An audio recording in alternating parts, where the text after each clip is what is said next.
Hey, everybody. How are you doing today or this evening? I hope that you are doing amazing and fantastic and wonderful.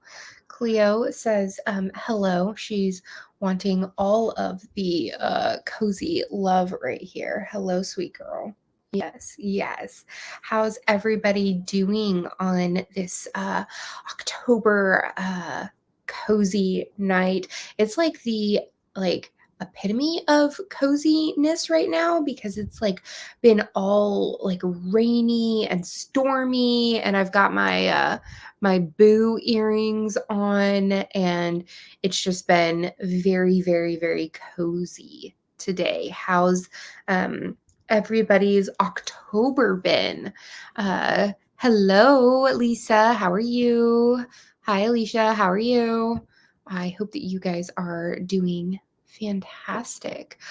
I'm really excited to talk about In the Company of Witches. Oh my goodness. I can't wait. And thank you all for being so patient when it came to voting for November's book. I don't know how it like escaped my mind to film my choices for that, because it was supposed to come out last weekend, but then last weekend I was very much in Ashland, Oregon. I couldn't believe it. Renee, it is Cleo is really wanting all the love right now. It was around 80 the past few days. I know, it's ridiculous. Like, the weather here has been super topsy-turvy. Like, the high today was 77, even though I'm wearing a sweater. But then it's supposed to like Thursday and Friday, it's like 80 and 81. Then it drops to like 59, 48. Like, it's supposed to drop like really like boom. It's ridiculous. Thank you. I am like wearing all of the fall clothing, even if it is not 100%. Sorry guys, Cleo is on a cuddling spree. Even if it's not that way. So let's get started. Hello, I'm a little tired doing 2 working nights and being a full-time student, but I'm excited for my first live book club. Yay! Thank you for coming. I do not envy you or miss those nights where I worked nights and I was a full-time student, but it will be worth it. I promise it'll be worth it. Okay, so here's the synopsis for In the Company of Witches. It says, when a guest dies in the B&B she helps her aunts run, a young witch must rely on some good old-fashioned investigating to clear her aunt's name in this magical and charming new cozy mystery. This is by Aurelie Wallace, and it is the first book in the Evenfall Witches series. So what were your thoughts on the book? Like, give me your 1 to 5 Cleo rating. I would love to know while I read the rest of the synopsis. Hi, Jacolby. How are you? So it says that for 400 years, the Warren witches have used their magic to quietly help the citizens of the sleepy New England town of Evenfall thrive. There's never been a problem they couldn't handle, but when Constance Graves, a local known for being argumentative and demanding, dies while staying at the bed and breakfast Bryn Warren maintains with her aunts. At first, it seems like an accident, but it soon becomes clear that there's something more sinister at work, and Aunt Nora is shaping up to be the prime suspect. There's nothing Bryn wants more than to prove Nora's innocence, and it hurts her to know that even 2 years ago, that might have been easier. Bryn, after all, is a witch of the dead, a witch who can commune with ghosts. Ghosts never remember much about their deaths, but Constance might remember something about her life that would help crack the case.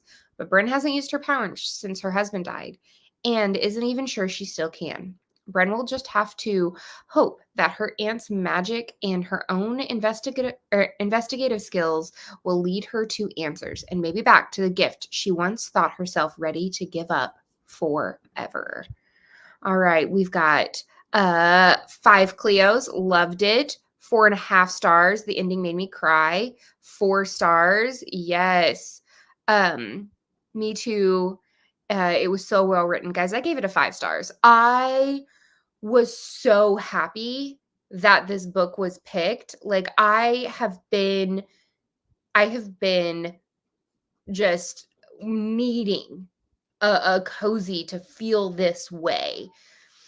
I've got a lot of feelers about it, but I'm glad that I was not the only one that really, really enjoyed the book. 4.5 stars. I always leave a little room to grow on first in a series. Very glad this book got a second life. Yeah, are you talking about like second life as in like it almost didn't go, or second life as in like there's a second one in the series? Because as of right now, there are 2 in the series. The second one came out in, what does it say? It says that it came out in April of 2022.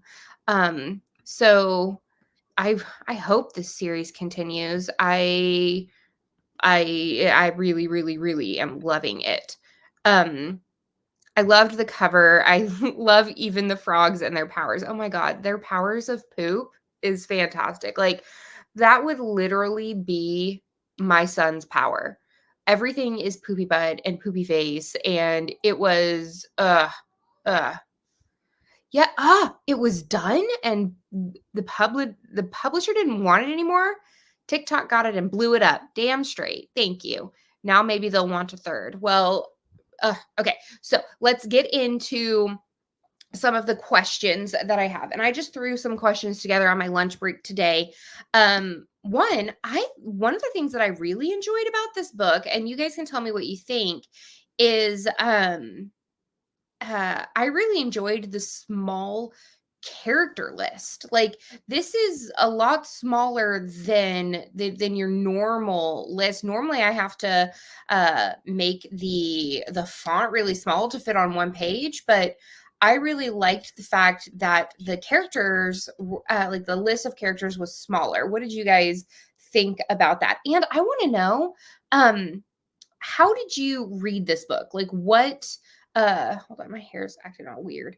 What format did you read the book in? Did you read it in Kindle, audiobook, or in physical form?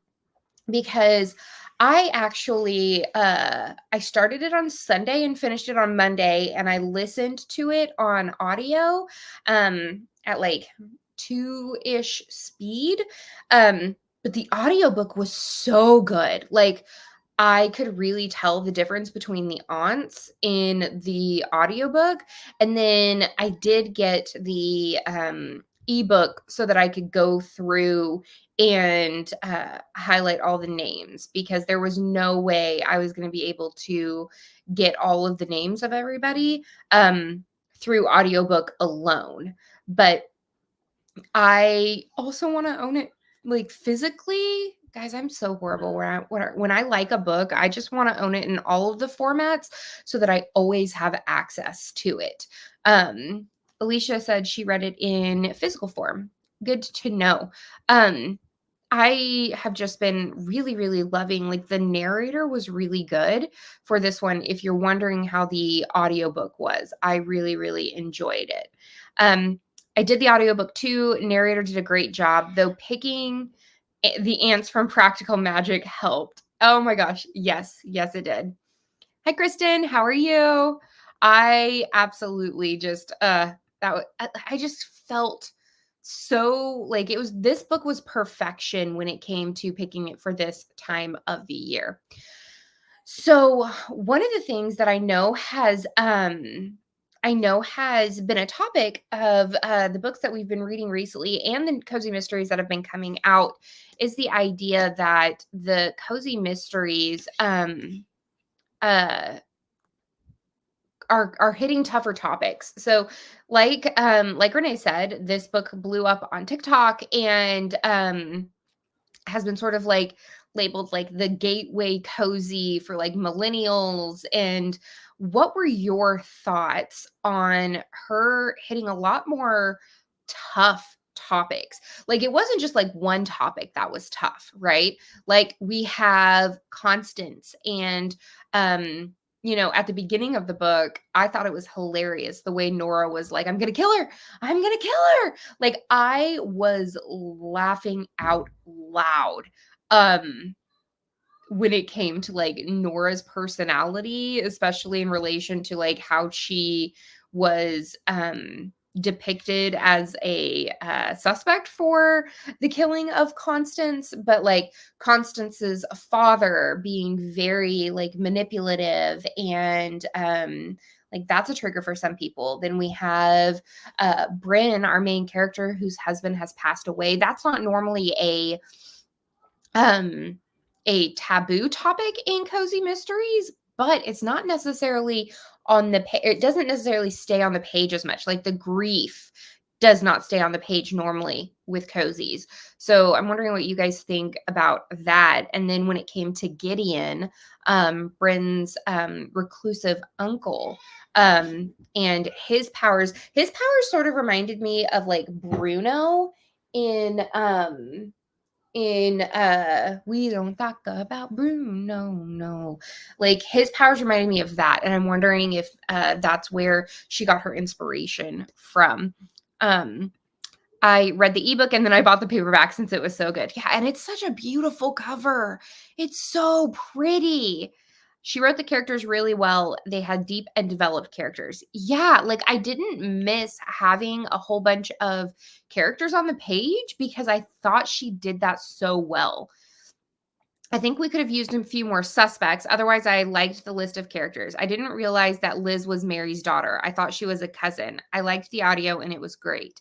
Yeah, there were some things that like threw me off. Like Christian said in, I think it was Christian said in the chat on Patreon that he got confused about I think it's a he or she. I'm so sorry.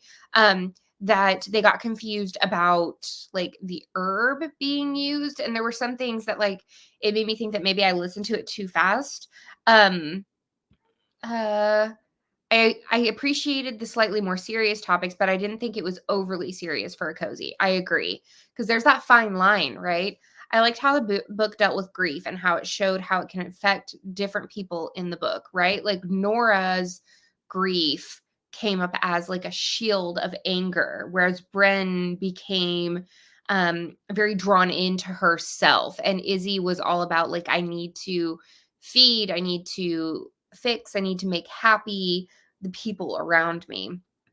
I think those aspects made for more of an interesting read. I agree. Like one of the things that I feel like I do like that's coming up in cozy mysteries as the years progress is almost like a hybrid of different genres within cozy mysteries. So for example, I like I like so sometimes I want like a little more open of a door romance in my cozy mysteries. I still want my murder mystery, but I might want a little bit more romance.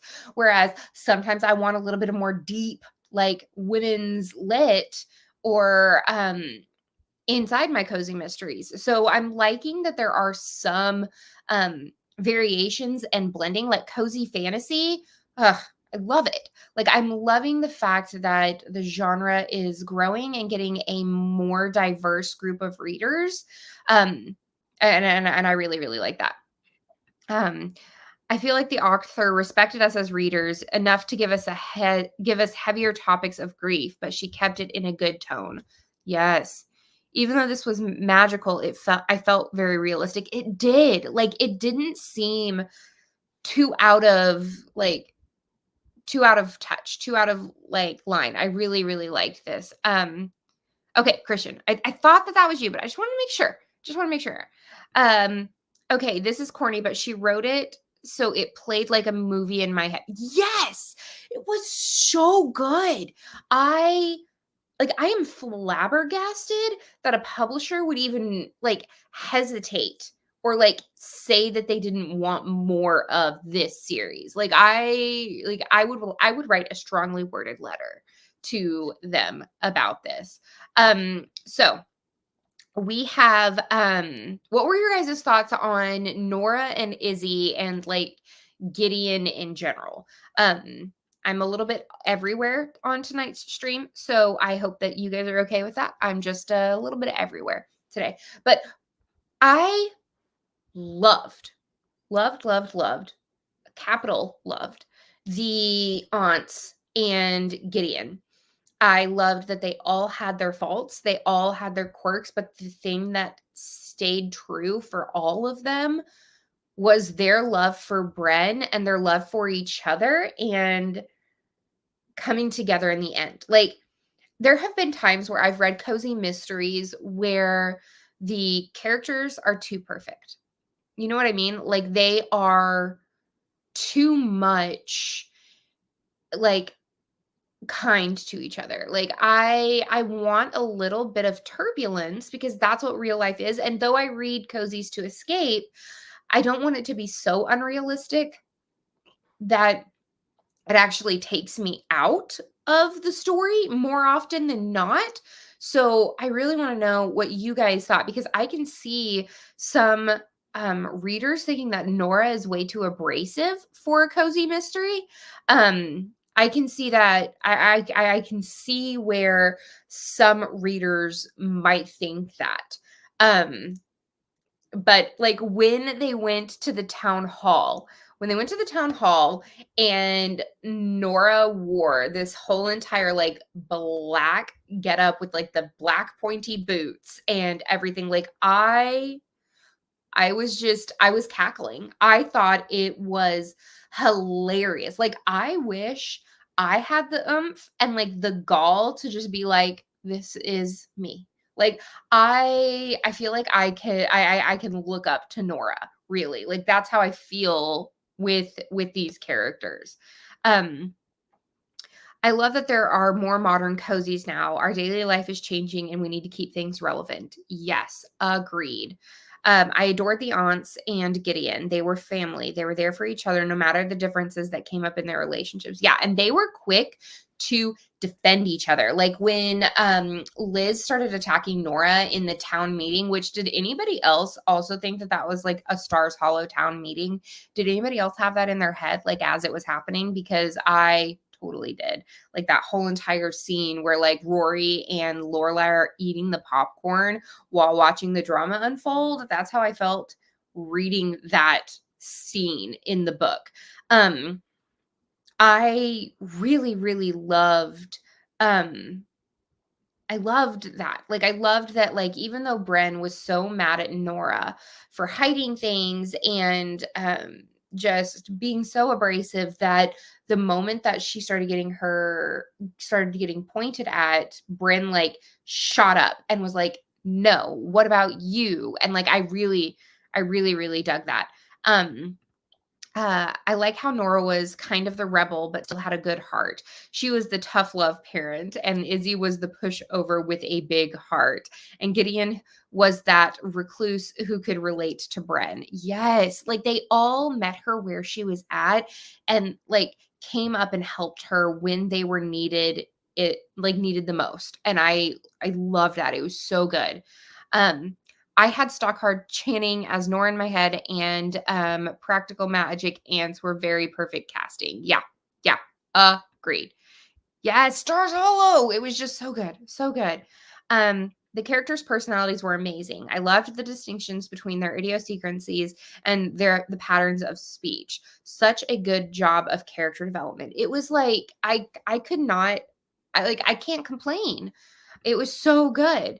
I think the practical magic Gilmore Girls of it all really helped the cozy vibes. You can't help with the warm fall fuzzies there. Seriously, that's one of my other questions because even though like she only talked a little bit about Evenfall, but and this could have been purely, guys, this could have purely been because I started the audiobook as I was leaving Ashland. So I had Ashland in my mind, like fresh and just like at the forefront.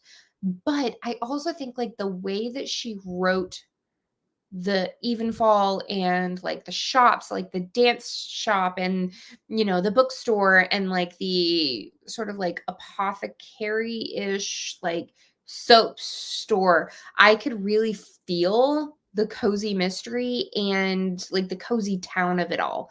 I love the fact that like there are these two leading families in Evenfall, the Graves and the Warrens, and their houses are the exact same of each other. Like I thought that was just really well done and well thought out.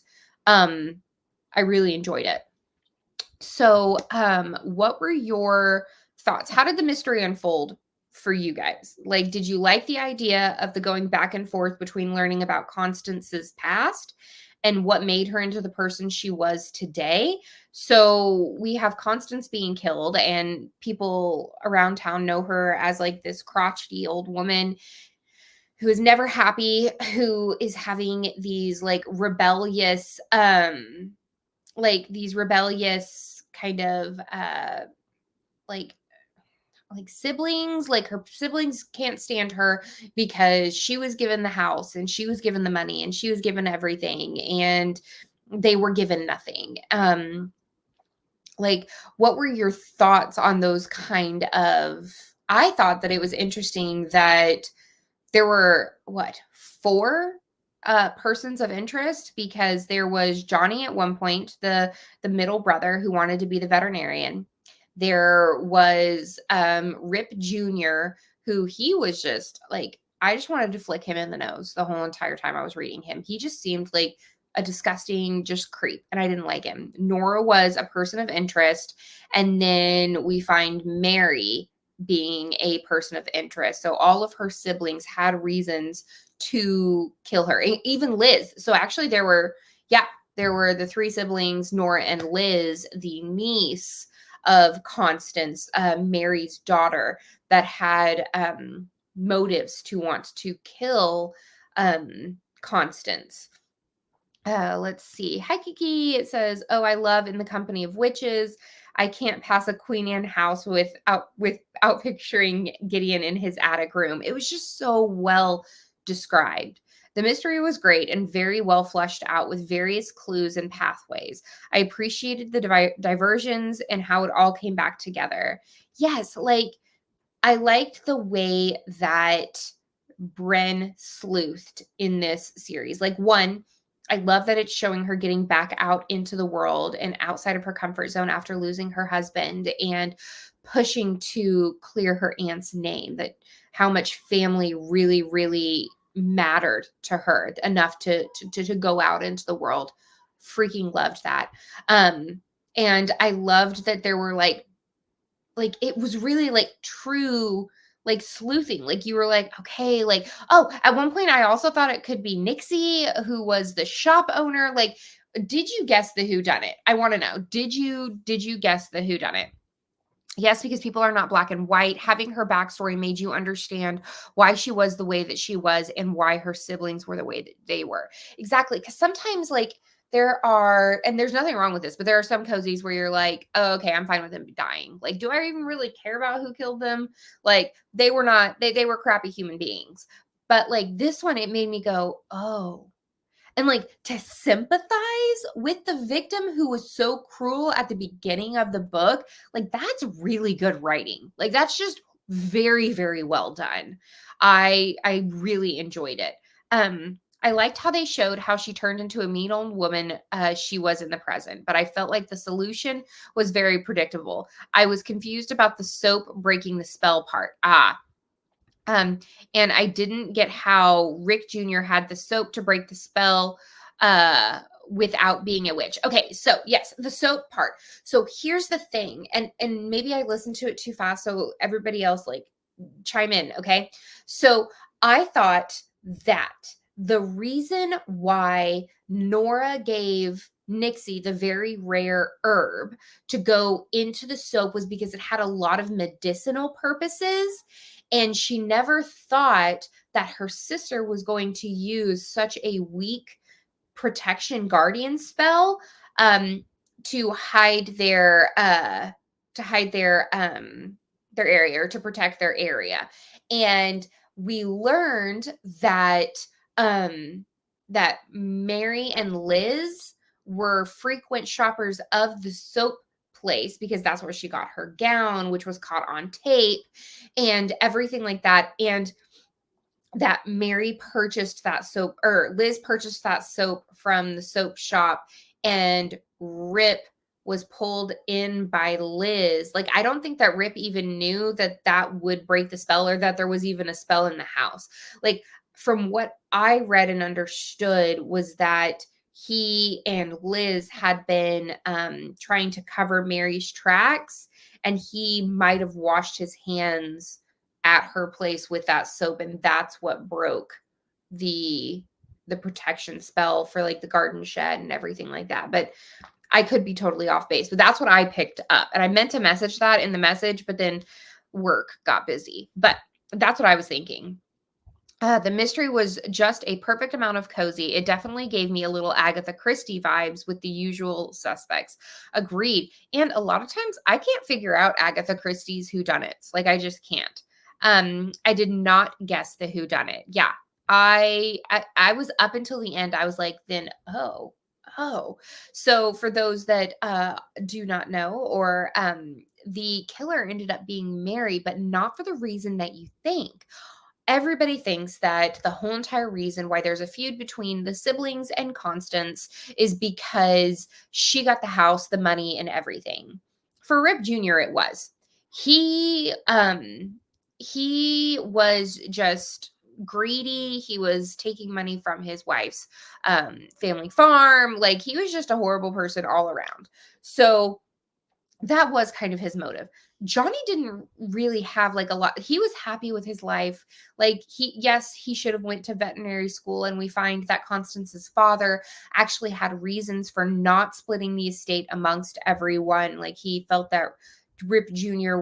didn't deserve to have things just handed to him. He was very, very cocky. They wanted Johnny to go to veterinary school, and then once he became a vet, then Constance was supposed to give him the farmland, and that he didn't give Mary any money because of her abusive husband. He was afraid that he was just going to spend all of it.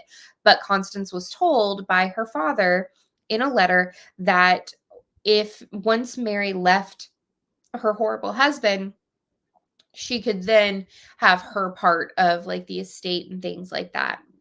And the reason why none of that happened is because Constance, who basically raised her siblings, 2 out of the 3, Rip and Mary, accused her of killing off her father to get the money and everything like that. And it was just, it was so heartbreaking, like that whole entire feel of everything.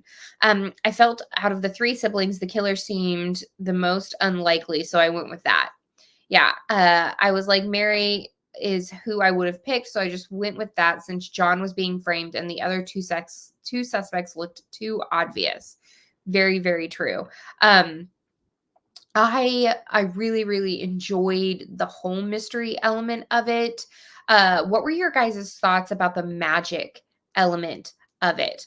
And what were your thoughts about a cat and a crow and their addition to the cozy mystery? I thought it was the most funniest thing. Like, dog is the crow's name. Like, that is just freaking hilarious. I could not get over the fact that like dog was so feisty with like the neighbor's pet, and like just being like a little flying menace around town, but then like everybody also loved him and just accepted his like quirky spiciness. I couldn't get over it. I loved like, and like the cat, the Mancoon, we didn't get a lot of him, but I feel like maybe hopefully we'll get more of like his feisty, very, very lazy, sassy personality,